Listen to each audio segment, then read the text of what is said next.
Hello dear students, welcome back on our channel Pragati Tutorial Jobs Consultant. Myself Nidhi Sharma and today I'll represent the next related terms of matrices.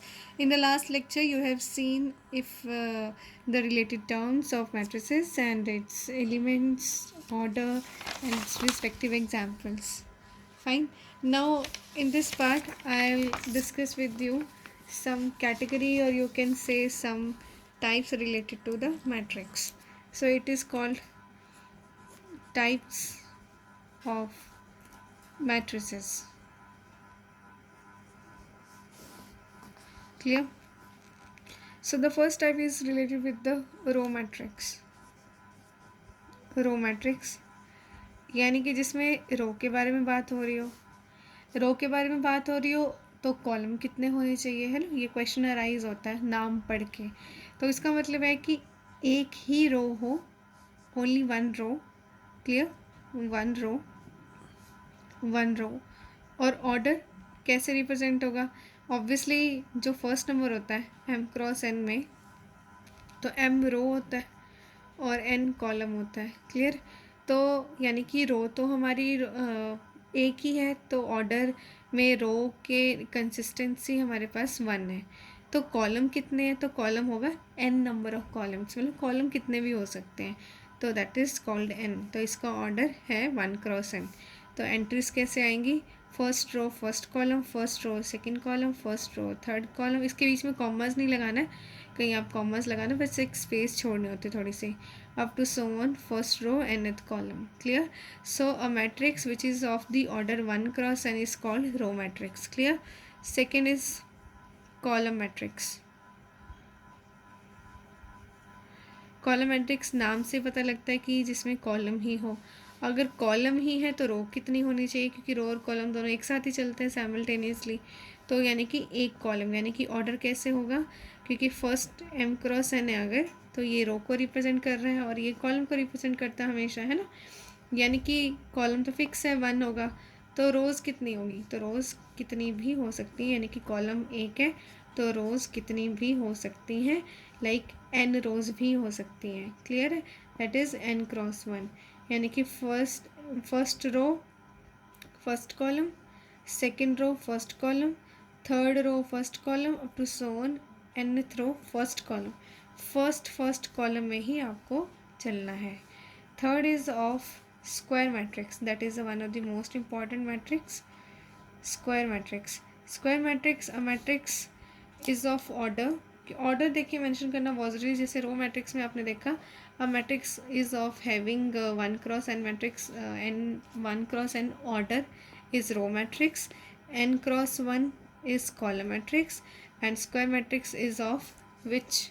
क्या होगा square matrix? Square matrix जहाँ पे number of, square का मतलब होता है all the sides और whatever. अगर स्क्वायर फिगर के बारे में बात करें तो all the sides and angles are equal, means equality. Fine.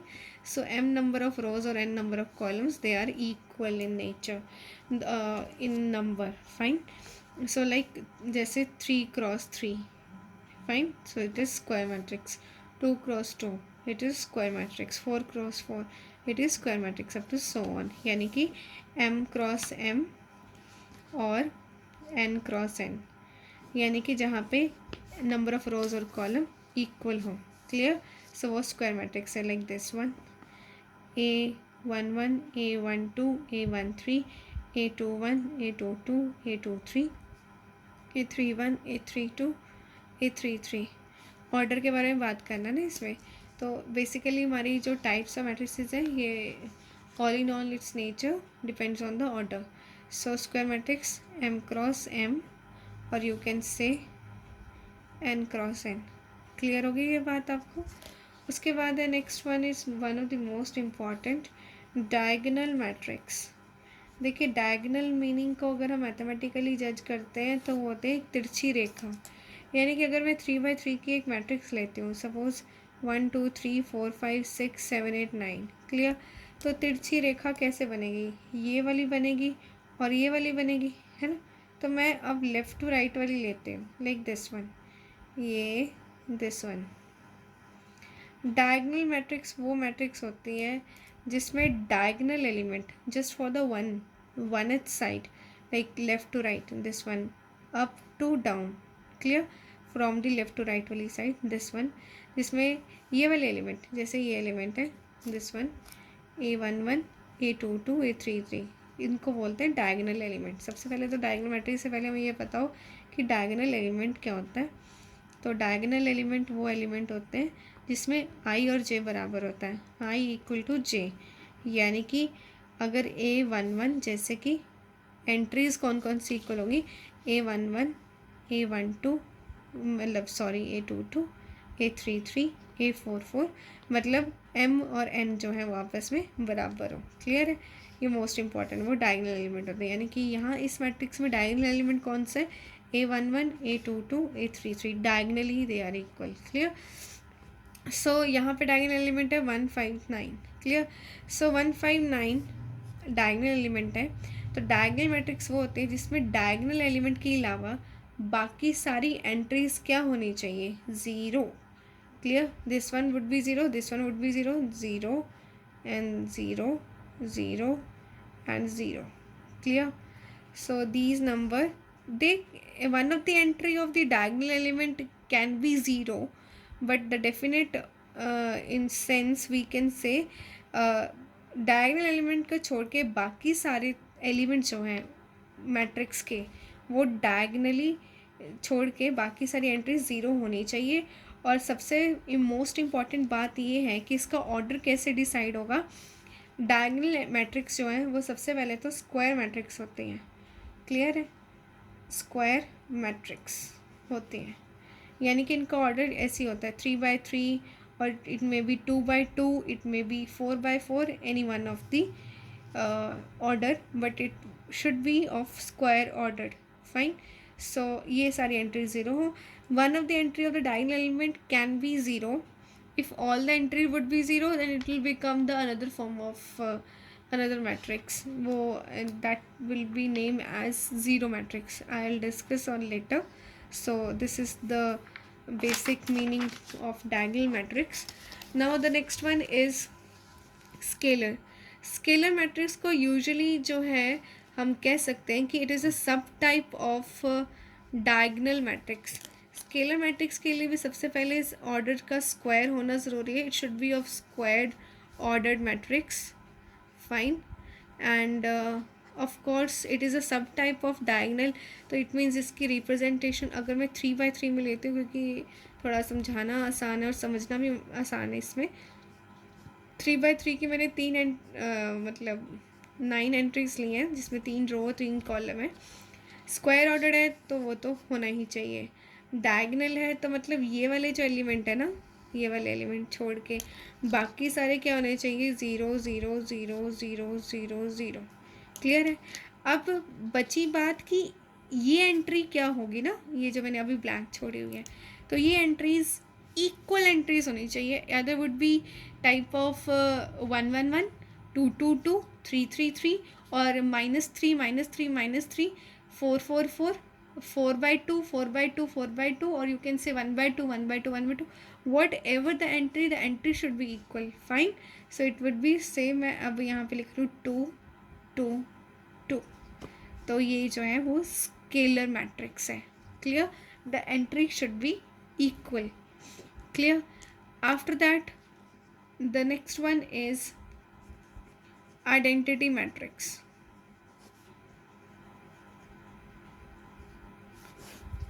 Identity matrix, it is also सब टाइप ऑफ डायगनल मैट्रिक्स। सबसे पहले तो ये स्क्वायर ऑर्डर होनी चाहिए।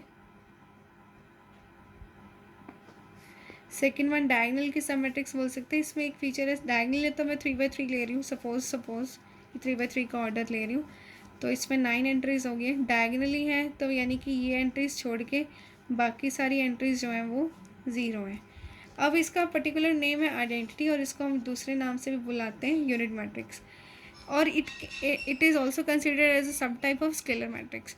देखिए स्केलर मैट्रिक्स मैंने आपको बताया था कि डायगोनल एलिमेंट जो है वो इक्वल होनी चाहिए, बाकी सारी एंट्री ज़ीरो होनी चाहिए। Clear, which have any order. अगर हम मैं बात करूँ 2x2 की स्केलर मैट्रिक्स में 2 0 0 2, ये भी स्केलर मैट्रिक्स है। क्लियर, यूनिट और फिर स्केलर में क्या फ़र्क रह गया इसमें भी ये ना ये जो एंट्रीज हैं डायगनल वाली, ये भी सारी इक्वल होनी चाहिए। तो इक्वल तो यहाँ पे भी थी, तो इक्वल यहाँ पे भी है। तो क्या फ़र्क है? फ़र्क ये है कि यहाँ पे डायगनल एंट्रीज जो हैं, डायगनल एलिमेंट जो हैं, ये आप कह सकते हैं वो सिर्फ़ और सिर्फ 1 ही हो सकती हैं। यहाँ पे तो कुछ भी हो सकता है, के के, लेकिन यहाँ पे हमेशा 1 1 1 यही होना चाहिए, nothing to be number replaced by 1। Clear? So this is the basic knowledge to understand identity matrix, जिसको यूनिट मैट्रिक्स भी बोल सकते हैं। तो 2x2 की यूनिट मैट्रिक्स क्या होगी? 1 0 0 1। ये डायगोनल एलिमेंट है और इसके अलावा जो एंट्रीज हैं वो सारी ज़ीरो होनी चाहिए। ठीक है, तो आइडेंटिटी मैट्रिक्स को या यूनिट मैट्रिक्स को बेसिकली कैपिटल आई से भी रिप्रेजेंट किया जाता है। ठीक है, capital I. Next one is you can से ज़ीरो मैट्रिक्स। ज़ीरो मैट्रिक्स एक ऐसी मैट्रिक्स जो पहले तो स्क्वायर ऑर्डर में हो, क्लियर, और जिसकी सारी एंट्रीज जो हैं वो ज़ीरो हों। जैसे मैं 2x2 ले रही हूँ, स्क्वायर ऑर्डर है, कैपिटल ए से रिप्रेजेंट कर रहे हैं हम, तो सपोज 0 0 0 0। एक ऐसी मैट्रिक्स जो स्क्वायर ऑर्डर है और जिसकी सारी एंट्रीज ज़ीरो हैं, तो वो ज़ीरो मैट्रिक्स है। अगर 3x3 की बात करूँ, लाइक दिस 0 0 0 0 0 0 0 0 0, तो ये 3x3 की ज़ीरो मैट्रिक्स है। क्लियर होगी आपको बात? उसके बाद बात करते हैं हम इक्वल मैट्रिक्स की। क्लियर? हमने row, column, square, diagonal, scalar, identity और यू कैन से यूनिट और उसके बाद ज़ीरो। अब बात करते हैं इक्वल मैट्रिसेस की। इक्वल मैट्रिक्स कौन सी होते हैं? इक्वल मैट्रिसेस भी बोलते हैं कई बार इसको। एक ऐसे दो, ऑब्वियसली अगर इक्वल की बात हो रही है ना, तो इट मीन्स आपके पास कंपैरिजन के लिए ए के साथ साथ कोई एक और मैट्रिक्स है, टाइप ऑफ बी। सपोज ए और बी दो मैट्रिसेस हैं, तो वो इक्वल मैट्रिक्स तब होंगी जब उनके रिस्पेक्टिव जो ऑर्डर्स हैं वो इक्वल होंगे। क्लियर? जैसे अगर ये मैट्रिक्स आपस में तभी इक्वल होंगी जब इनके रिस्पेक्टिव ऑर्डर्स इक्वल होंगे। क्लियर है? अगर ये 2x2 की है, आप कंपेयर कर रहे हैं कि ये इक्वल है, तो ऑफ कोर्स ये भी 2x2 की होनी चाहिए। बी भी ए के साथ साथ 2x2 की होनी चाहिए। अब रिस्पेक्टिव जो हैं एंट्रीज हैं वो आपस में equal, obviously they should be equal, तभी तो इक्वल मैट्रिसेस के बारे में बोला जाता है। सो सपोज़ मैं यहाँ पे ऐसे बोलती हूँ कि ये दो इक्वल मैट्रिसेस हैं ए और बी, आप एक्स और वाई की वैल्यू निकालिए। सपोज एक्स 0 1 वाई, तो मैं यहाँ पे लिखती हूँ 1 0 1 -1। क्लियर? तो ये मैट्रिसेस आपस में इक्वल हैं, तो अब आप एक्स और वाई की वैल्यू जज करके बताइए। तो एक्स की कंपेयर करेंगे कॉरस्पॉन्डिंग एलिमेंट, अगर ये A11 है ना, तो ये A11 के साथ ही कंपेयर होगा, तो यानी कि एक्स की वैल्यू है 1। अब A12 बराबर एंट्री है, A21 बराबर एंट्री है, वाई की एंट्री है सेकेंड रो फर्स्ट कॉलम, तो ये है सेकेंड रो फर्स्ट कॉलम, तो वाई की वैल्यू आ गई -1। क्लियर हो गया आपको बात? So this is the basic types. In the coming lecture, I'll discuss with you some important one of the type started with triangular matrix, and of course the related examples or questions. So thanks for the watching videos, and students keep on practice. Stay home, stay safe. Thank you.